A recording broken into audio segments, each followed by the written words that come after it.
Hi, this is Tai-Pan for shanzhai.com, and I don't know if any of you are old Mike Myers fans when he started his career out with So I Married an Axe Murderer, and he did his "Whoa Man" speech.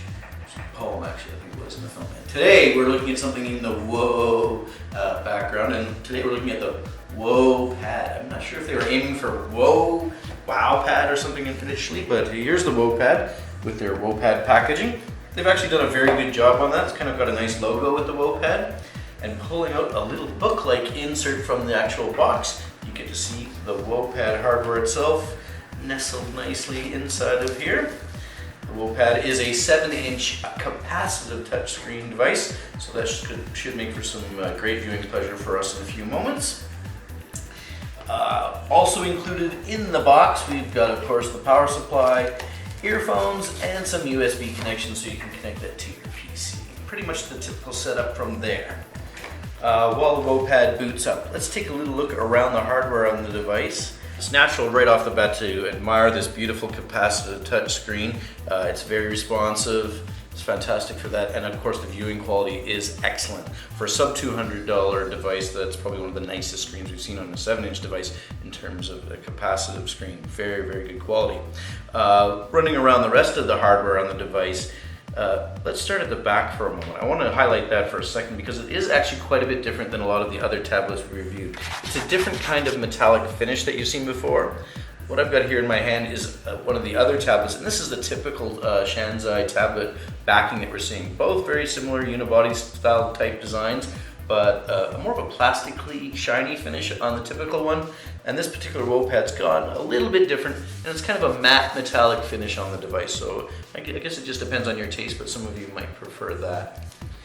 Walking around the I/O of the device, it's again some USB, mini USB, power supply, earphone. Nice to see an HDMI port coming out of this device, and also your your SD card slot there as well. On the top of the device, we've got 3 buttons. It's not your typical 3 buttons that you'll find though on a typical Android implementation. We're missing the back button. We've got a home button, a menu button, and then here's a tiny little button for power, actually, with the reset hole beside it. Here's just still some more little space here for some speaker sound quality to be able to come out on the edge, and that's basically it. I have to wonder about this little black stripe here on the back of the device. It looks kind of suspiciously like that might be a way to get a battery in and out of the device, but it's not accessible without doing some severe prying, and I'm not about to break into this device yet. There's another speaker port back here on the other side of the device, and that pretty much wraps it up for any of the I/O and whatnot. So one of the areas that a capacitive touchscreen viewing experience really contributes nicely to is actually to ebook reading. And there's the ebook reader that's been included in here. We'll get back to Zombie Nights. I still haven't finished this book after all these years now of reviewing the different tablets, but here's Zombie Nights, and you can see on the screen it looks clear and gray, and if we rotate the device you can see the accelerometer in actions. Very snappy response on behalf of the accelerometer. Capacitive touchscreen, beautiful swiping and changing of pages. You could just rip through that novel in a night. I'd probably finish Zombie Nights in an hour if I was using a capacitive touch device. No, so it's very good for that part of the experience, and I think ebook reader, this device really shines for that. One of the big things you'll be doing on a beautiful capacitive touchscreen device, of course, is browse the internet. Let's take a look at the browsing experience for the Wopad. Let's go to our favorite bookmark that we've got here. Let's see, maybe we can find, oh, there's shanzhai.com. If any of you guys have been visiting our site over the last few days, you'll know we're in the process of having some horrible server issues about changing it over and getting our new site set up. That should be solved in the next day or two, so no worries. But you can see that a simple site like that pops up very quickly. Let's take a look at some of our other bookmarks for you. Go to, I haven't been to ESPN for a while. Let's check out ESPN. So here comes ESPN popping up on the screen. Of course, the accelerometer has a nice quick fast reaction time for the browser as well. There we go. And you can see it's picking up the mobile version of ESPN. That's what's been bookmarked. We've seen video performance of the Rockchip processor, which is inside the device, 600 megahertz processor that is before, but I think it's worth a look again, just again to see how good that looks like on the capacitive touchscreen.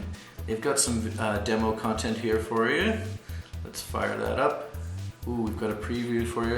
And I have to tell you, I took a sneak peek already.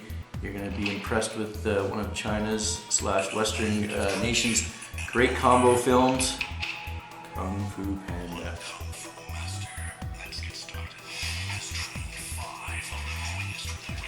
I'm not sure how well that shows up on the video, but that is very nice in 720p in that particular format. That is a great looking video. Let's look at some of the video content you've seen before in case that helps you do any kind of comparison.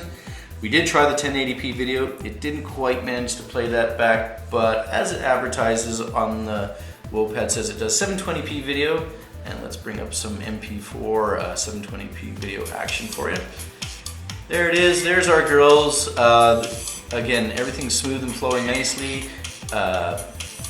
Audio quality is quite good as well, actually, for the device, just on speakers here alone. I think in that sense of performance, it's quite decent. Loaded on the demo device that we received, there wasn't a lot of applications that were included, basically just most of the standard ones, but it is nice to see the Android app market is available right directly on the device, and we've used that and it is accessible. I think it's a pretty standard install, but basically almost the basics that you'd really like to use on your device. Okay. Let's just see if you can do this.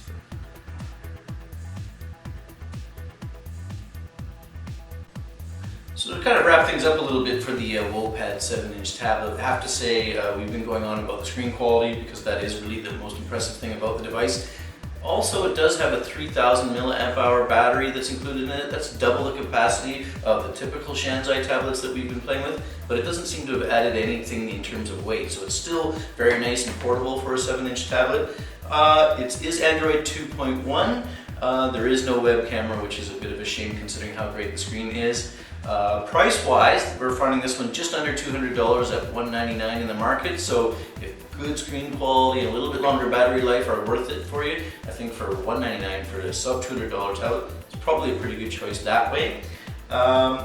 We've seen lots of conflicting stuff out on the internet about the Wopad, but I'm glad we've got it here in-house. If you've got questions, you can check on our website. We've got more details about it in the written review. And of course, there's you can always feel free to ask us in the comments. We tend to participate in the comments a little bit more on the website than we do on YouTube. Sometimes we just don't have time to